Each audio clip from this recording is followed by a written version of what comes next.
The first theory I will talk about is Maslow's hierarchy of needs from Chapter 3. In his theory, there are 5 stages needed that most people need to accomplish before moving to the next. The first need is the basics to living, which would be food, water, and air. Without the basics, people can't even start the others. The second need is the need to feel safe.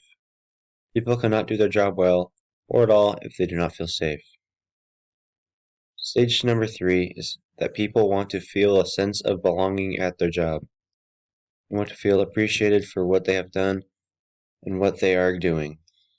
The fourth stage is esteem. People want to feel good about themselves. It's hard to feel good about yourselves if others don't show that they feel good for you. The fifth stage is self-actualization. This is where they feel fulfilled with their life and their job. This is the hardest to obtain as you first must have all the previous ones. I like this one as it shows how hard it is to feel good about yourself even if others do. It is almost impossible if others don't think that you are doing a good job. It helps you show how much a coworker or boss can make your job easier or just that much better, and just by making you feel good. Another one I liked from chapter 3 was human relation theories. These theories are interesting because of how many studies were conducted around it. These studies show that a changed environment does not have that much of a change in productivity. The only real time productivity changes or improved when someone is watching them as they want to impress the people that are watching. These studies shows that the best motivation for productivity is human-to-human interaction, as workers always wanted to show how good of a job they did. Another study showed that productivity increased by the more rest and more days off the person got. The more days off, the better they were at their job, as well as if they were getting paid better, they would just work harder. This showed that when workers were satisfied, they did their job a lot better. Another study showed that even when asking a worker about their job satisfaction, the workers were more satisfied as it showed their jobs cared about them and how they were doing. This is interesting because it shows that human interaction at almost any level can help productivity in the workplace.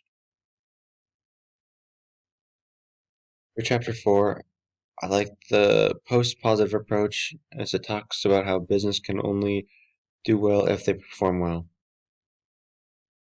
Because the managers are forced to make decisions that benefit the organization. Without making these decisions, the business could lose money, or the managers could get fired and replaced by someone who is willing to do them. This means that if one way is not working, they must replace that way they are doing to a different way, try to improve on what they previously had done. This leads to managers having a very precise and having to be very precise and specific about their instructions, so they don't have to explain themselves again and again, and a task doesn't get failed. This also works as task gets done the first time, and they don't have to redo it or explain it, or even have to do it themselves. Good communication leads to good performance, and good performance by the company. This one is interesting because I believe it is very accurate in most companies, as most companies are trying to meet the bottom line of their boss. Another theory from chapter 4 that I preferred was transactional model. In this model, the boss and the employee had a conversation on what the best way to move forward was, both giving ideas on the subject. Interactional, the boss was the only one coming up with ideas, and the employee just saying what they felt about the idea, which I think is still good, but I think it definitely needs a certain improvement.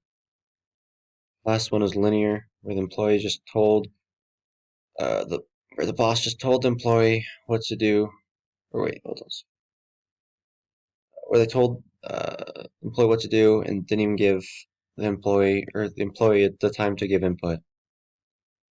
think that most companies still do linear and don't even want feedback from their employees, as it can also start arguments and disagreements in the workplace. I think this is really job dependent on which job, because certain jobs need certain types of communication.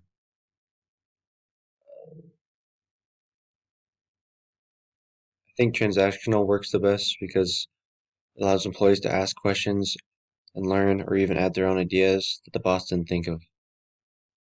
When comparing my previous job experience, I like linear model when the tasks were simple and easy. Um, I liked the interactional when the topic was new or something I didn't really understand too much. But I think the best was probably transitional model, as especially when I knew the topic or I could add my own ideas. Um, I believe a good manager knows when to use each model and what works best for which task at hand.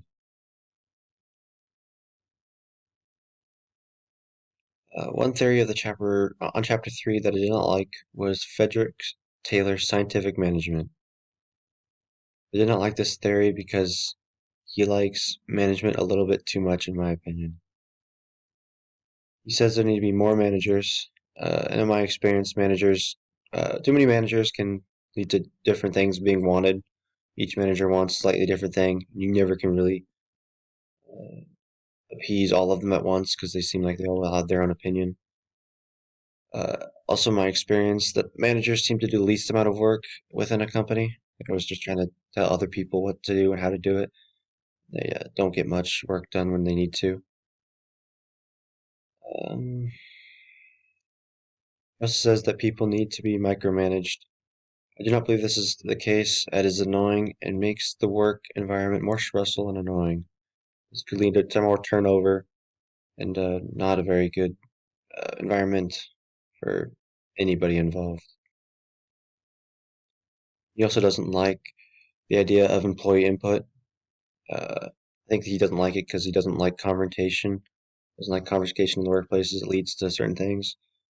But I think input can be very useful at certain times, and can employees can even like teach the boss what their opinion is or how they feel, or even make tasks easier. Uh, One theory I did not like from chapter 4 was the critical approach. I think it was strange that the idea who owns a company was not really the owner. An employee, as an employee, you do not really have a stake in the company. You don't really have a financial responsibility towards a company, nor do you have any say of any choice the company has. Uh, it's true when a company is not profitable, people will lose their job and incomes, but they can always get a new job, and what's left with them is not the debt or the failure of the previous job. Also, when the company's making a lot of money, uh, some employees are still making minimum wage in that job, and it's not really they're not reaping in the benefits of getting lots of money like the higher CEOs and type stuff like that. Employees do not get to make choices of hiring a supervisor that they do not have communication skills and it's work hard with. So it's kind of hard to say that it's all on the employee when it's not really their company at all and they don't make any of the big decisions in the company. After looking back at all these theories, they talk very little about technology. Uh, I believe this is kind of overlooked. I don't know if it's because the book is kind of outdated or if it's just they don't really have any theories about technology, but I believe technology changes communication in the workplace a lot. I think there probably needs to be new theories uh, just based off the communication we have. I think a lot of it's changed. A lot of the theories don't make much sense now that how much uh, information a lot of the companies have.